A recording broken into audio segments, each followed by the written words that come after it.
Well, good morning, and another day, we would like to say another dollar. It ain't that easy post-COVID. But nonetheless, we will motor on from the bar, the front bar in the White Hart Hotel, and a bar full of history. Those beams that you see behind me are 200, 300 years old, and they have seen many a famous face, many a famous head, many a famous occasion in their time. And let's hope that what they're seeing right now is worthy of the White Hart Hotel. Mirador Television. It's Wednesday. I got my days mixed up yesterday because of the day off. I kept thinking it was Monday. And of course it wasn't. It was Tuesday, which makes today, believe it or not, Wednesday. Oh, my goodness me, my goodness me, my goodness me. So here we are on Wednesday, the 4th, I believe, of May in the year 2022. A horrific year so far. And not one that one would want to remember. But nonetheless, this is how life is played out. And we try to reflect it on this program, perhaps not in the way that other television programs reflect it, but nonetheless, it's our own way of doing things. And I hope that you will join us and enjoy the experience. Right, okay. Now we will have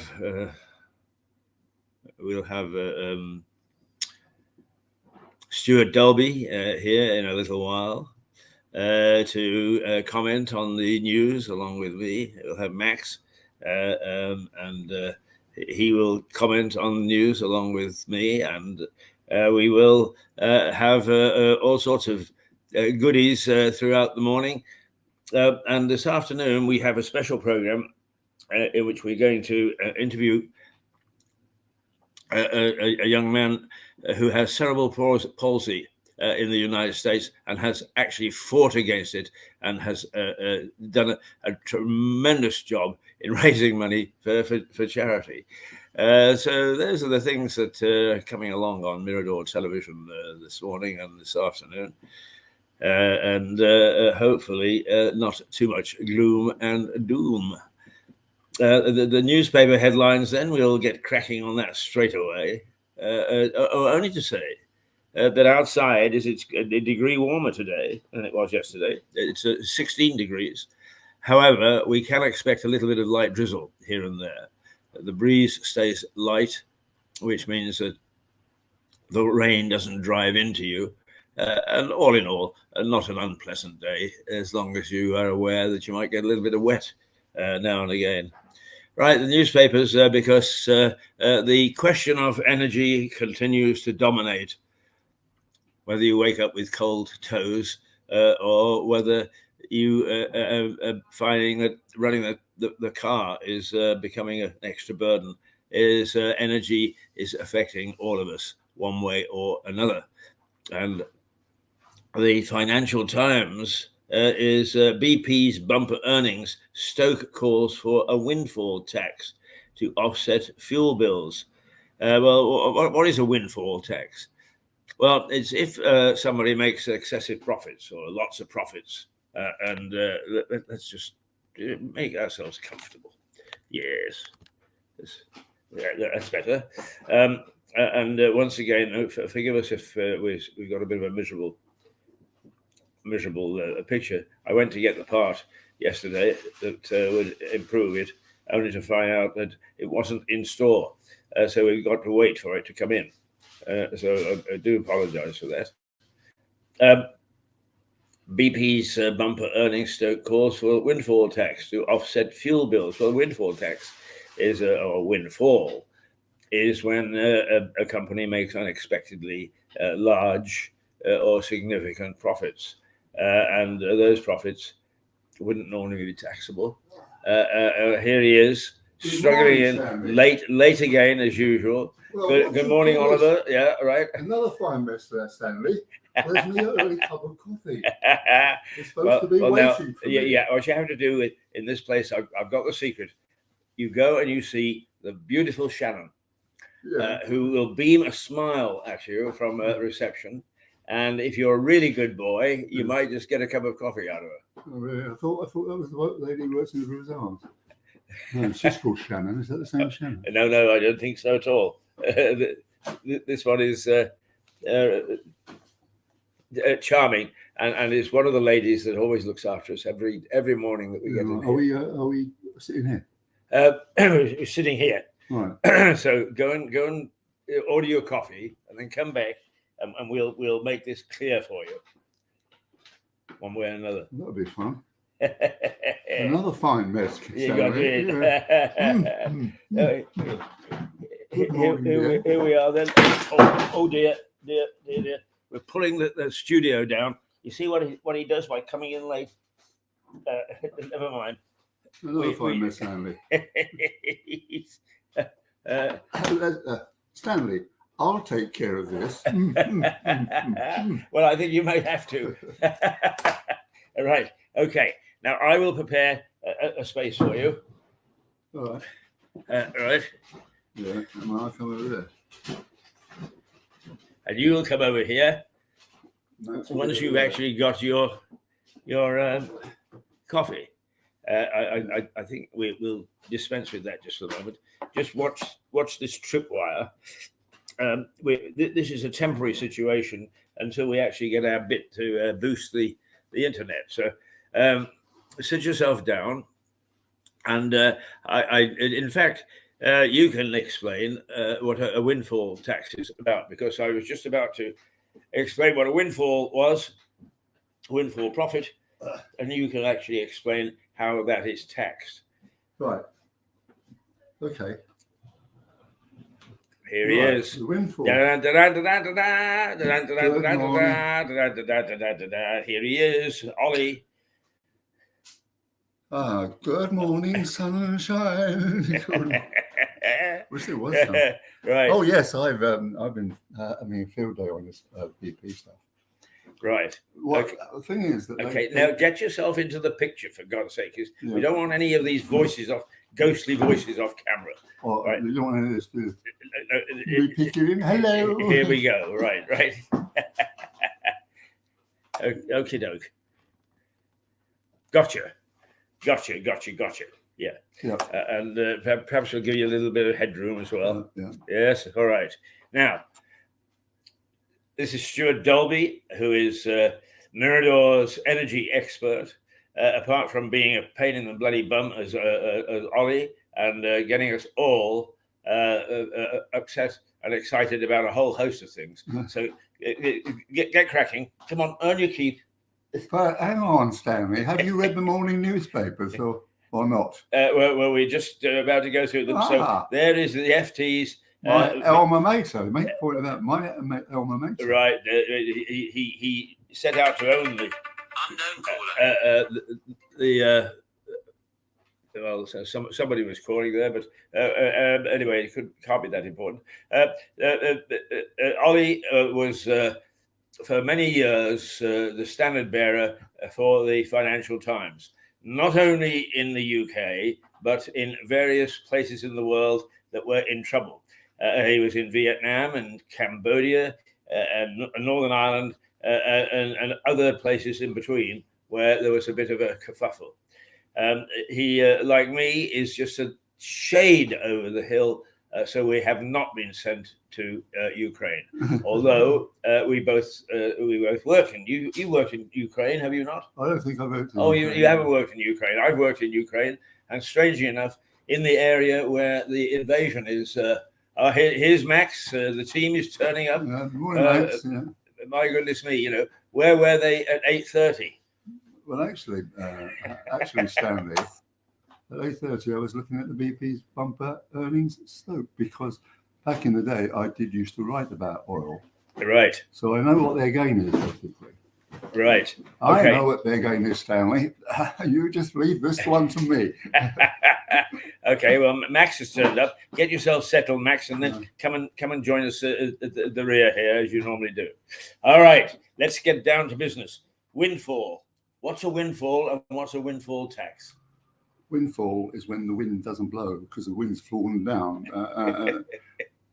BP's wonderful tips is a one-off tax, right, to actually solve a particular problem.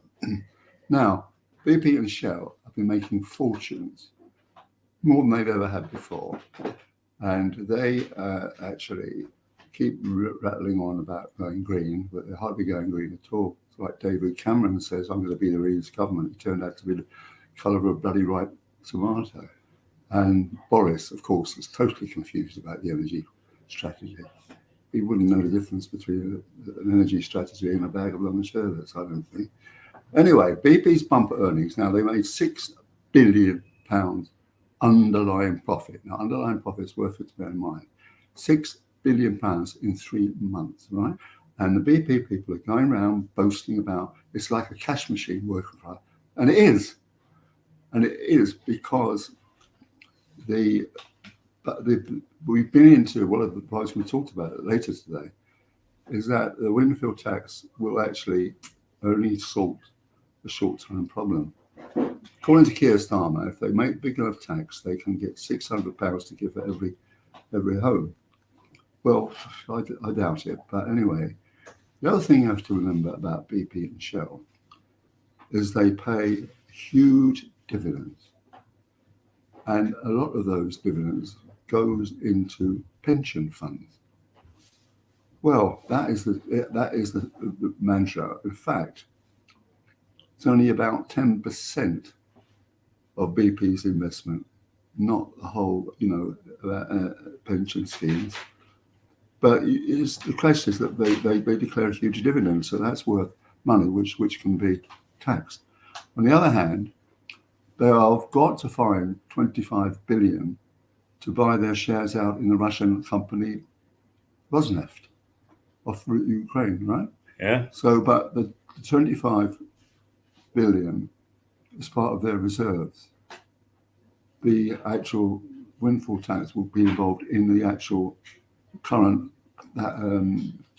books, if you like, of a total. So that's what they want. So that if they can get that one lump sum, they can actually bring down energy prices. Where their own business minister himself, Quasi Bangling, I can't remember what his name is, Quasi Twingenberg, whatever it is. Anyway, he said it's going to be 5 years before we really get the energy prices down. Right. So if I understand it, is that they make they make these profits, and then there are calls for, hey, let's tax them so that they can go back into the common fold. But the company is saying, well, hang on, because we need this to extricate ourselves from our Russian involvement, which the government has persuaded us we should do. Yes. Right. So they're caught between a rock and a hard place. Well, not really, because that money is just their savings. This money goes out of the current account, as it was, so to speak. And it's not likely to cure anything, because they'll just give them 600. Well, they won't even give them that. I don't think they can manage it, even with the 6 billion. What, there are 28.5 million houses in Britain, right? I don't know whether that includes Scotland and Wales. Maybe it does. And they sort of, if you a number of homes that is, you need an awful lot more money. And if let's suppose they have a windfall tax. Well, don't forget, BP was not taxed for 3 years prior to this year, so they're going to be taxed on a measly amount. And they said we can't, if you tax us any higher, we can't invest in pension funds. Right. It's obvious, isn't it? The pension funds for old people, Tory parties full of old backwards men or retards like Trump, and it's not going to solve the problem. In fact, I was going to talk about this later, but the fact is that neither government knows what to do about energy pricing. They haven't got a clue. But this seems to be an easy fix. They're making a lot of money. Why can't we have some to reduce this? Right. Yeah. Yeah. But it's a bit more complex than that. Yeah. Okay. Mm-hmm. Well, now Stuart will be back with his Energy Matters program later in the day. Hi, Max. Hello. How are you? Good. Sorry, my train was very late this morning. He was half an hour late. Yes, a likely story. Oh, You only live in Brighton, you can walk here. What the hell? Well, you're still 15 minutes early. Yeah. Well done. But you see, he's so keen that he's getting up so that he can get here way before the odds. Well done, Max. Okay, let's go and see what other things are being spoken about this morning. I'm interested in pub culture. Right now, go back. Yeah, you've screwed it up. Just go back there. No, it's not. No. I'm going to have to. No, it does matter. That's the trouble with these things, is they're so sensitive to. Well, printers are like that, aren't they? Printers just break down at the easiest excuse. I don't know if you guys want to talk about it, but I don't know if you heard yesterday the US overturned Roe v. Wade. Yes, I know about that. That's unbelievable, isn't it? It's unbelievable. It's this bloody Trump. He packed the Well, Trump's not in office. This was the Supreme Court. He piled it up with ultra conservative. I mean, what people don't realise that apart from New York on the Eastern Seaboard and Los Angeles, California, yeah. America is actually a feudal state. A what state? A feudal state. They're all a bunch of peasants. I mean, really, the rednecks, they're called rednecks, right? Mm-hmm. And the people who are wanting these are the what Nixon used to call the unspoken ones. It's the people, the God botherers who live in the flat plains, In the flyover states. Yeah. And that's really, it beggars beyond belief that they can actually want to, abolish abortion for, pregnant women and whatever. It should have been, well, it was sorted years ago. But because of the way that Trump structured the Supreme Court, these people, these retards, really, they're very, very, well, they're very clever judges, but their biases are manifest. Particularly get to these states. Well, of course, an ultra-conservative is going to put an ultra-conservative in the Supreme Court. I wasn't shocked by that. But no, but you were shocked by what the results have been. Surprised, yeah. I was surprised. Are you surprised? Yeah, a bit, actually. I didn't think they would do it. Well, they haven't done it yet because it has to go through the states. Well, I don't know if I'll come round, actually, because I was looking at this story. Yeah, pull yourself up a chair. Yeah. I was following this story, and this is the first time in history that anything has been leaked from the Supreme Court. It's the first time in history, which is very surprising and completely unprecedented. So that's also concerning that happened. Well, what happened was that one of the few Democratic judges had, I think it's her, arm twisted behind her back so that they would all agree to abolish that. That's what it would be. How many justices are there? There's 12, isn't there? I think it's 8, isn't it? I wouldn't be sure. It might be 12, yeah. I think if it's 12, I know there's 7 conservatives and 5 liberals. Well, that's right. They got a 2-seat majority, haven't they? Yeah. But these people are retards. They come from these God-bothering states and Carolina, and you got to remember, only 20% of Americans have got passports. Tune into Mirador. How to actually decimate a country within about 2 minutes. Leave it to us. Bang goes America.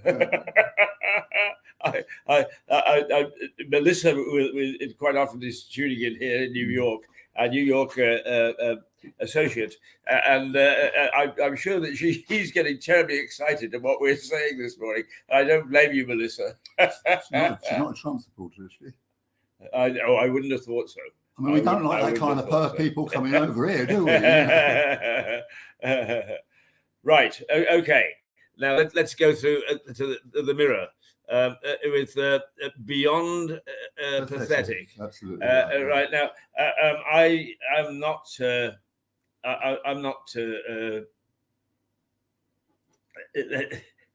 rubbish about buses. BP rates in 639. Well, this is still in your backyard. They're comparing the windfall tax to the fact that buses are going to be reduced in number, I think, in rural areas. Is that what that story is all about? I don't know. I mean, the way they spend their money, there's anything for which everything which they should be invested in NHS education. And all they're doing, right, for example, we'll talk about this later, they're paying a huge sum of money to keep the bloody cartel of big energy suppliers stable.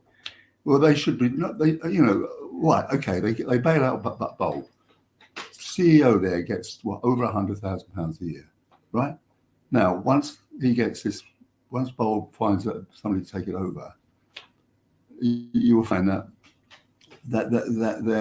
they're spending, they should be spending money on other things, not giving it to an energy supply company. It should be going to the NHS. It should be going to education. It should be going to care homes, not to actually make sure that Fat Cat's made a lot of money out of the energy crisis. It continues to be Fat Cats. Yeah. And the other real worry is that Boris has filled his cabinet with no hopers, as the Australians say. And none of them are fit for purpose, apart from Rishi Sunak, but he's blown it, of course. Yeah. So, all those backwardsmen, retired conservatives, they're sitting there absolutely terrified that they're going to lose their seats and Boris will lose them. Yeah. Well, I mean, that's their driving force, isn't it? Yeah. Max, do you know what the Prime Minister said about buses? No, I didn't hear this. No, right. Well, that one is a bit of a mystery for us. A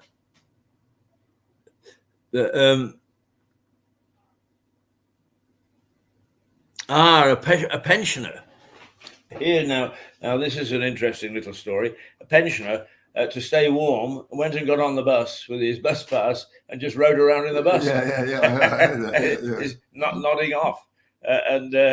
So apparently Boris dismissed this whole story by saying more rubbish about buses. He doesn't have to take a bus. Right. Well, you know what happens in Lewis with bus stop, right? They stop and they say, "This is it. We're not going any further." I said, "But bus stop up here." No, we just stop here. I'll tell you a funny story about buses. I was going up to Carmarthen in Wales, and I was on a bus, right? So a bloke sort of stopped and he talked in Welsh. Then he said, "Oh, we're stopping here. You have to get off." I'm like raging. All the Welshies were left on the flipping bus, and I was dear. Right, okay, let's move on to the Daily Star, my favourite paper. The Fibber PM, Con the Buses. And actually it's a play on words of the successful comedy series of the 1980s, 1990s, is On the Buses. When they also are covering this old age pensioner is forced to travel on a bus all day to keep warm. Now, the word forced is a bit forced. Nobody is forced to do anything in this country, I don't think. I don't know about you two. You two take the bus a lot, don't you? Yes. The bus is never warm. It's always freezing cold. I don't know what that's about. Well, I mean, you're right to some extent, but then sometimes if you actually measure the temperature with the temperature outside, it keeps the wind off and that sort of thing. So just mildly, but you make a good point, Max. A good point. Mm-hmm. Why would somebody go onto a cold bus to keep warm? You're speechless. You're speechless. I don't know. Ollie. I don't have that experience. I can understand if the people go down into the underground to keep warm, never to be seen again. On the buses, I mean, I find the buses here very, very efficient. If you get on and say, I might want to get off here and go to Brighton or whatever. I don't understand that. Why you would go on a bus. Right. Well, I think first of all, you couldn't stretch out, could you? No. Right. I think we're reasonably dismissive of that story, aren't we? I think so. Yeah. Yes. Right. The Daily Express, the paper of the government, as it were. The Prime Minister, I'll fire up the economy to beat the cost of living. All right. Once more, this is in your bailiwick. Can he do it? I think, but as usual, Boris is confused. What economy has he got to beat up with? Rishi Sunak says we got no bloody money. So what's he going to do with that? What's he going to get the money to bring down, beat the cost of living? That's what I will say later. Right. One of the energy company suppliers has gone bust. And the government bailed it out. They had 1.7 million customers, and they bailed them out to 1.7 million. Right? That was back in the day. Now two takeover bids are arise. British Gas said it would like to do it, and they got a huge sort of injection of money from the government to help them out. But all that money won't go on reducing the bills. It will go in fat cat salaries to the people who run it. I mean, this company, particularly I have mine, it's run by Chris O'Shea. I happen to know his salary is £140,000 a year. It's like the Southern Water, it's all the mindless face of capitalism, which Tiny Rollins used to call it. That they pay themselves huge salaries and dividends. They should be giving it to the consumers, shouldn't they? Well, indeed. And then to the education and NHS and all that kind of thing. There's money, But ever since Stanley Matthews started to make more than £10.50 a week to play football. In fact, it wasn't. It was 10. Was it? Yeah, it was £10.50 a week, wasn't it? He made about 50 quid a month. No, well, I was going to football with my dad, Chelsea, and you got £19 if you lost, 20 if you got a draw, and whatever it was, £3 per point. Is it on? Yes. Yeah, right. Yeah, and I actually am old enough to remember watching Stanley Matthews play in the Matthews final in Stamford Bridge, and he was the end of dribbling with it, right? He went round 4 players and just tapped the ball into. Yeah. I know, he was a remarkable player.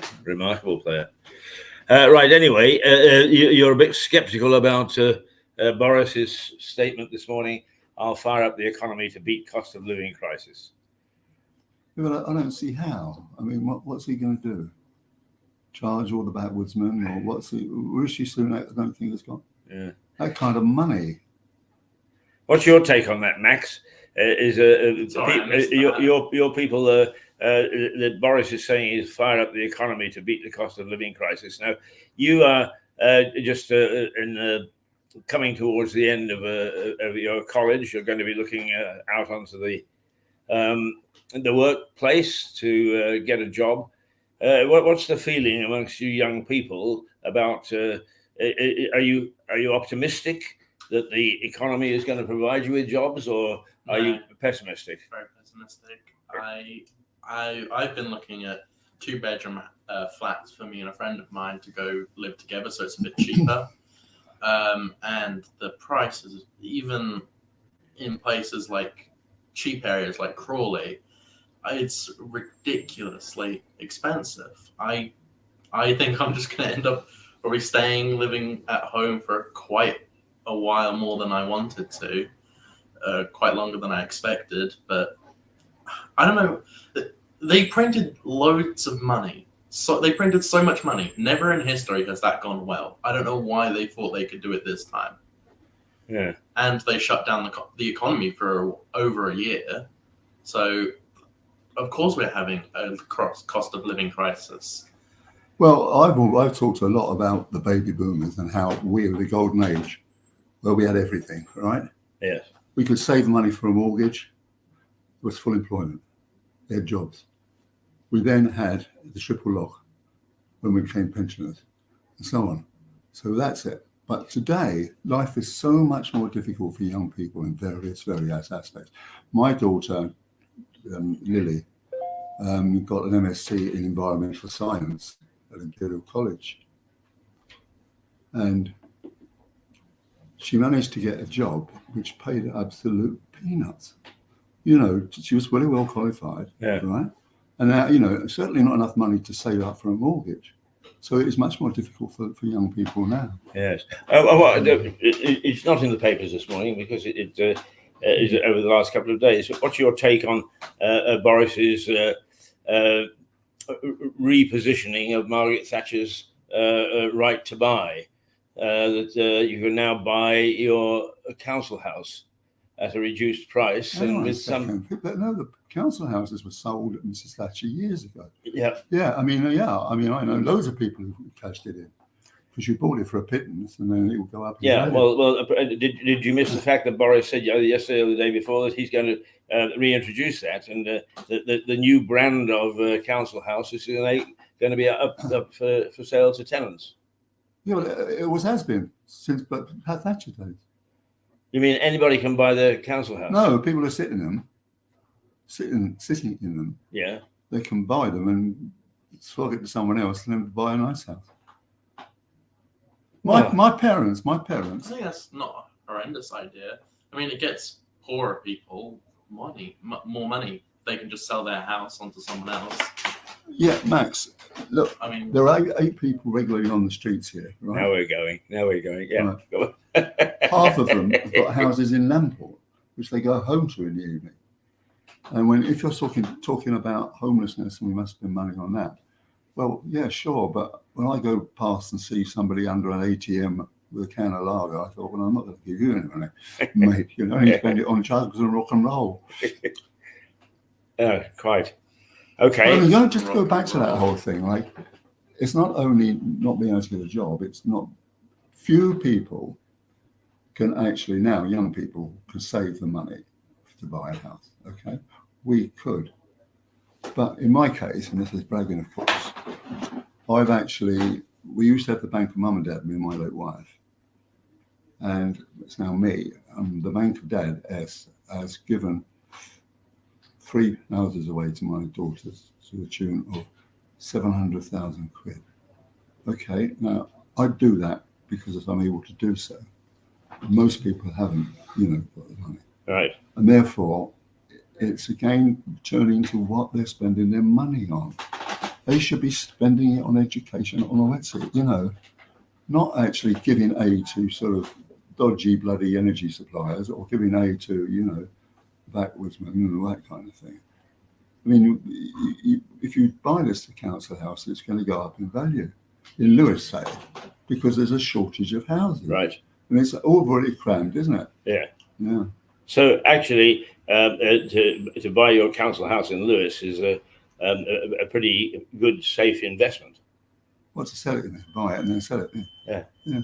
Well, whichever. I mean, is my wife, who is a Canadian, my late wife is a Canadian, and she can understand why there was this great desire in Britain to own a house. Oh, yeah. I mean, on the continent, Germany particularly, is almost everybody rents. Well, I know somebody in Lewis who's made his fortune out of buying flats in Munich. He was, yeah. Oh, right. Because they don't want ownership, do they? They want most of Germany is rental houses. Yes, most of it, that's right. Most of it. Yeah. Right. The Rwanda migrant plan in chaos. The whole idea that what we'll do is the thing is that these things sound very simple in policy terms, right?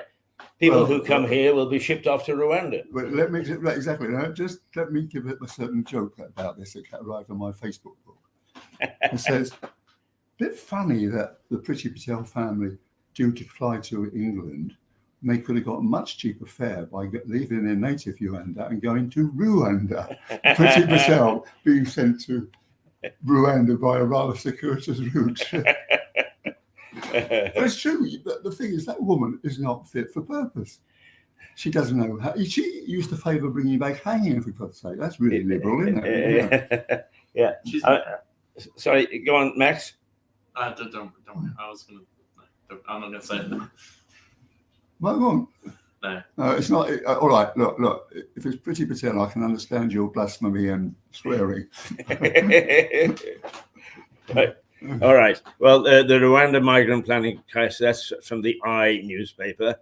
The Guardian, Biden leaked anti-abortion ruling imperils civil rights. Oh. Aha. Well, I mean, that sounds like a little bit of a misleading headline. That is title. Look, don't believe what you read in the newspapers.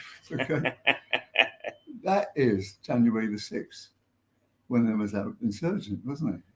Indeed, They're bringing that back now, getting all the old Trump idiots on board. Yeah. And people say to me, well, he did get 74 million votes in the last election. I said, well, there are 74 million stupid people in the States, actually. Rather more, in fact. I mean, one of the things about the States, though, is that they tend to think, or people tend to think, in terms of what happens in Boston, in New York, in Washington, and possibly Los Angeles, and Chicago. But after that, it is a great hinterland of, as you say, rednecks. Yeah. And it's difficult to know how they would be thinking. But what I find interesting is that anti-abortion is in many ways considered to be a religious issue. Should you take a life away? And the mere fact that it still is an issue in American politics is quite remarkable. Yeah, You're religious, aren't you, Keith? Sorry? You're religious, aren't you? You go. Well, I go to church. Do you think it is a religious argument? Well, I think anything that goes back to right to how you actually can say whether a life should be saved or not saved or whatever. I don't think. Yeah, okay. Well, you're asking me a direct question. I'll give you a direct answer. I don't think that any of us have got the right to say this child can live and this child can't. I do think that there may well be an argument for a severely deformed fetus to be terminated very early on. But after that, I don't think that it is right and proper for us to determine, and not least of which is quite often there are numerous stories of people who go on to be successful and actually they only just made it because they were going to be terminated at birth. It's a very dicey issue, but I would actually plump on the side of. Do you want to bring a retarded child into the world, or do you want? What about rapists? What about a woman who's raped, and she wants to have a abortion because she didn't love the person who gave her the baby? I mean, it was a vandalism, wasn't it? Really? I mean, people who were raped should be able to get an abortion. Well, it's. I mean, that's a viewpoint. I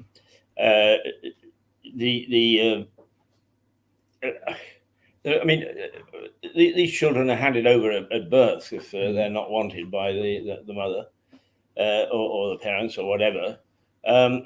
So should that decision be made for them when they're still in the womb? Well, look, we're not living in Ireland, which is an ultramontane state, as you know very well, a confessional state where the church is like the government, basically.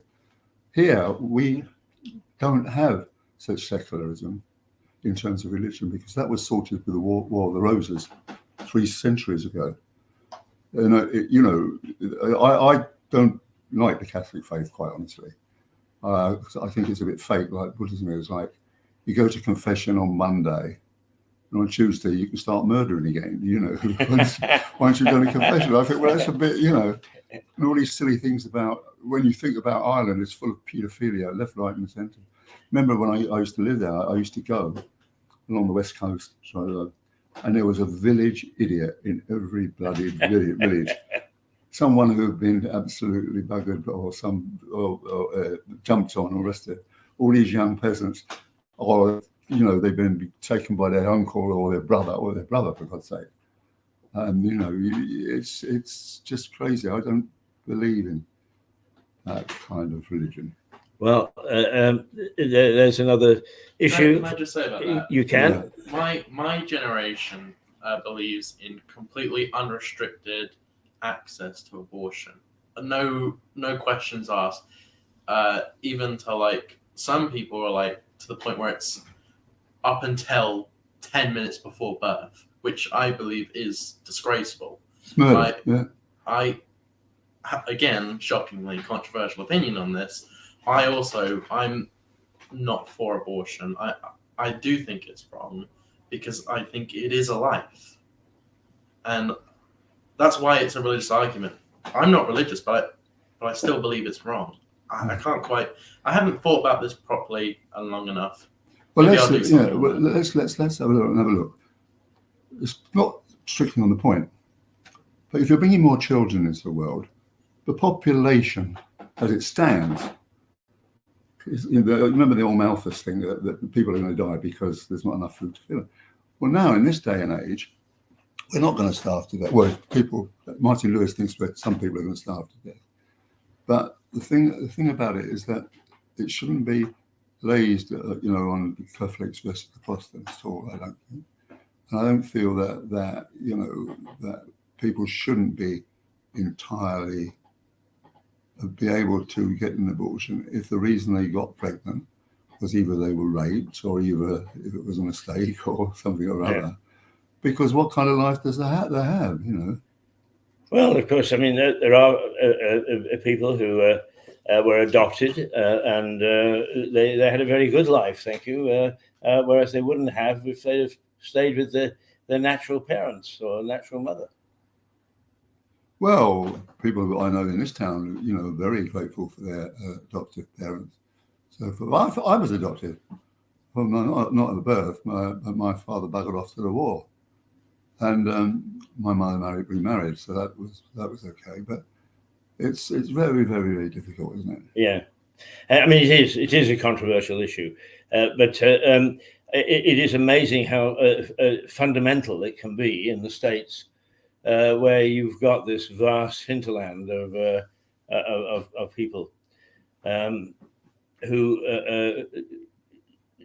quite often have, well, let's say it because we've dissected the States already this morning is primitive thinkers. Mm-hmm. I mean, where you've still got religions where they actually put their hand into a box of snakes. And if they don't get bitten, God is for them. And if they do, God is still for them, but wanted to see their early demise. Well, if you go to Utah, which are all of the God bottlers, aren't they? Jehovah's Witnesses, and they believe in not bigamy, but what is it? What's Mormons. The word? Mormons. Yeah, you can have 11 kids, can't you? Yeah, I mean, you can also have several wives. That's right. They believe in monogamy, not monogamy, the polygamy. Yeah. Polygamy, that's right. Yeah, that's the word we were searching for. Yeah. Okay, right. And now it's 12 minutes past, in fact, 13 minutes past 9 o'clock, and we have been going for 3/4 of an hour and thoroughly enjoying ourselves. So you're enjoying us as well. But coming down to the Daily Mail is the man who just can't answer a straight question. So the Mail is going back and is crusading about this, is going back to Watergate, not Watergate. Partygate. Partygate, yeah. Yeah, Partygate, that's it. And keeping that alive. And what they're now doing is they're going after Starmer because he refuses to answer directly questions. Frankly, I just wish they would all get together around a table, admit that they did all these things, say we won't be a naughty boy again, and then get on with some of the sort of very serious issues that society is facing at the moment. Well, you can assure yourself that not one single member of the cabinet has to go to the bank for a loan to pay their energy bills. I'll tell you that for nothing. Well, that is really one of the issues, isn't it? That in fact they live in a bubble. I was just actually thinking about that on the bus coming in this morning. Is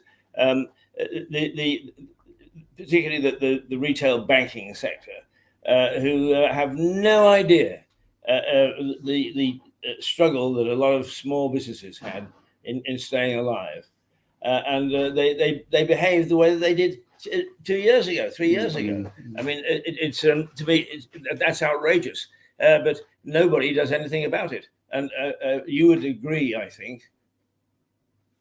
Yes, yeah. that Oh, government anything is for an in easy life, I agree. yeah.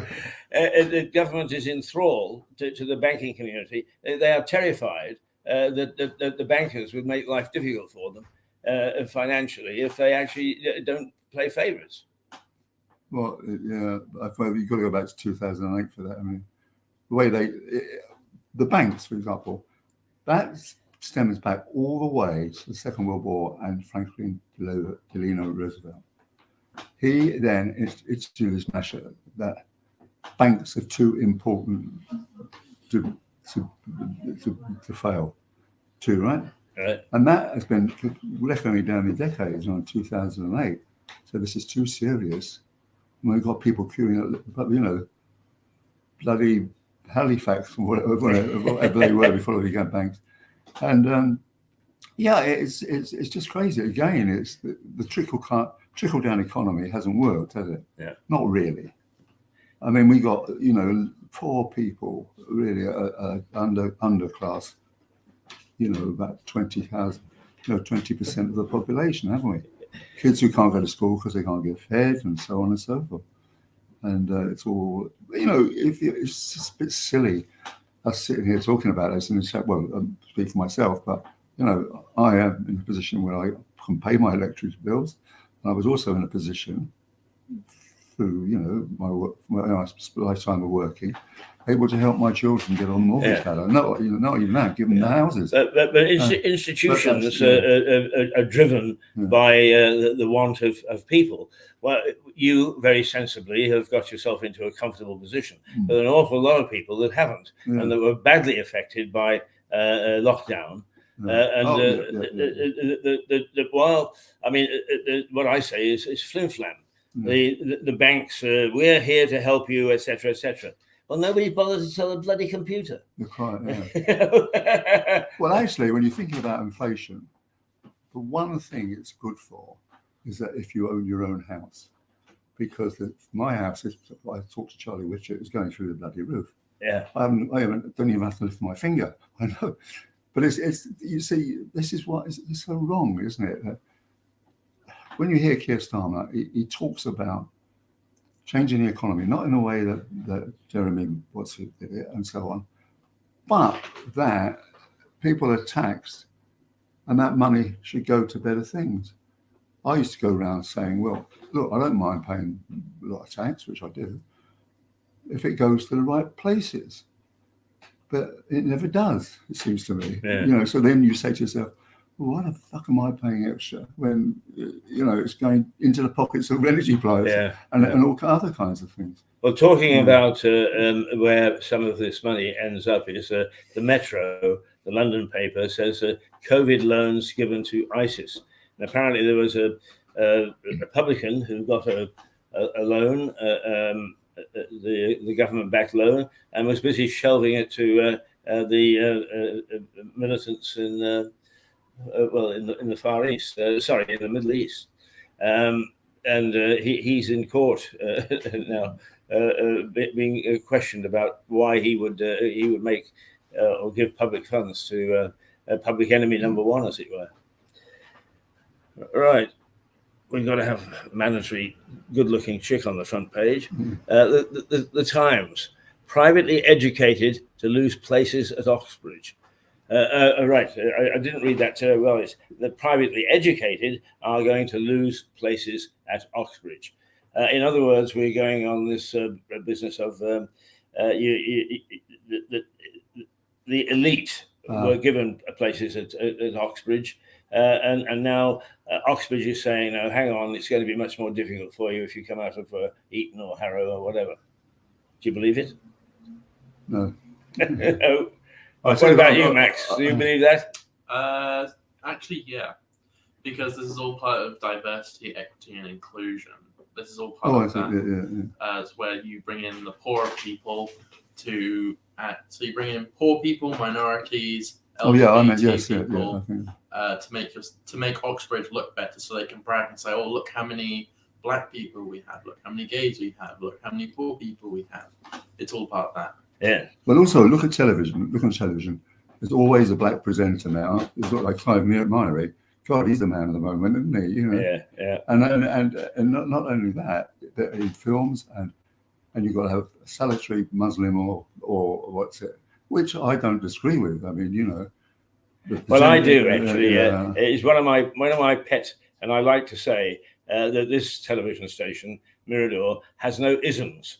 What we try to do is, in our very limited way, is to look for people who are good, and we don't care whether they're black, white, whether they're homosexual, or whether they're Asian or whatever. That's all we do is look for the best.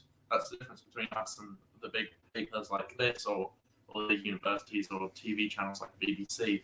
They aren't the best people. They're looking for the blackest or the gayest person to make themselves look better. Yes, and because a few activists managed to get Parliament to talk about the small ratios.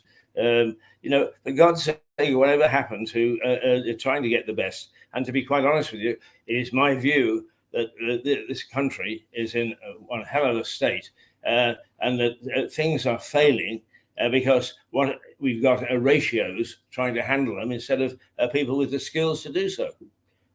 So there. Now, let me just quickly talk about this one. Energy firms investigate over claims of direct debit rip-off. All right. Do you know what they're talking about there? Yes, I certainly do. The energy groups offered a standard variable tariff or a fixed tariff for sort of a year and so forth like that. Well, Ukraine and the energy spike changed all that. And investigation about the big six work on standard variable tariffs. That means they can put the tariff up as and when they like, right? But the tariffs are based on estimates, right? Because you got a smart meter, that's all right. But supposing you go away in some winter months, then you're not using energy, or you are using energy. But in the summer months, you're not using energy. They just guess what your bill is going to be, right? It's a guesstimate, right? And that means you probably pay over the odds. Now, I've told you before, this last year, 18 months, I've got 300 quid back from EDF.